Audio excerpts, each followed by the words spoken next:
Hi, this is Jean with One Day at a Time Farmstead. Today, I just wanted to bring you a little devotional from the Word of God, Ephesians 5:1 and 2. We're going to be reading from the New King James Version. Verse 1, Therefore be imitators of God as dear children. Verse 2, And walk in love, as Christ also has loved us and given himself for us, an offering and a sacrifice to God for a sweet-smelling aroma. When I see be imitators of God, to me it's a command. And when in the second verse I see walk in love, that too is a command. So I want to get a little further into these scriptures and pick it apart a little. Verse 1, where it says therefore, anytime I see the word therefore, I see what it's there for. Second, in that verse it tells us, be imitators of God. What does it mean to be imitators of God? Well, if we become imitators of God, then we become the greatest of our existence for the good of others, just like God does for us by sending Jesus. That means living out the fruits of the Spirit, which are love, joy, peace, patience, kindness, goodness, faithfulness, gentleness, and self-control. Do you have those characteristics? Do you have those fruit of the spirits? It says that we have to have those if we're going to be imitators of God.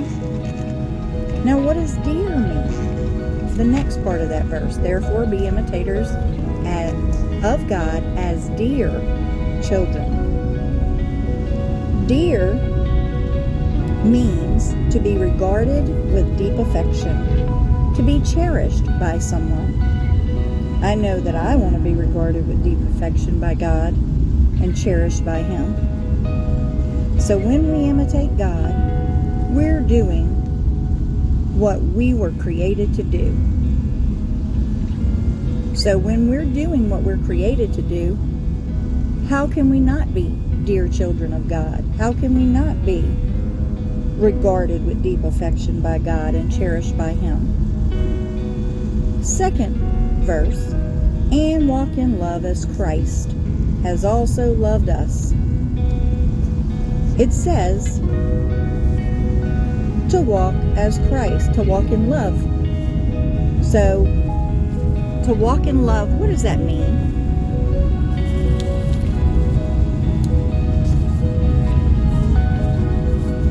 Of course, we'll fail at this sometimes, but we shouldn't use it as an excuse, guys, to stop trying. When we mess up, we should immediately make a U-turn. That means turn you around and start over. Not everybody else. Turn you around and start over. Because it starts with us. We are to be the imitators of God. We are to walk in love. So to walk in love, 1 Corinthians chapter 13 says that love is patient and kind. It does not envy or boast. It is not arrogant or rude.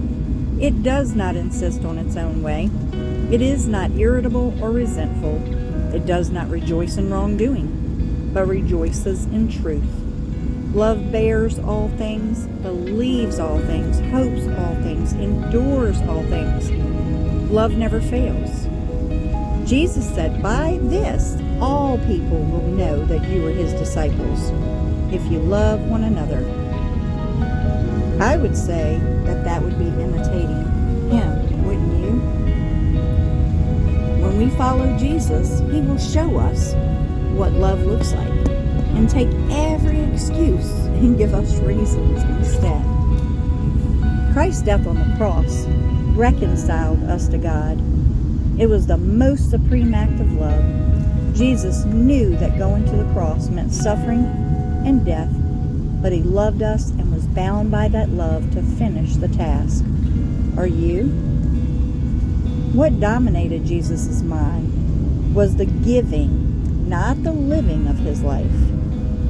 So are you going to be an imitator of God? Are you going to walk in love? The choice is yours. Have a blessed day.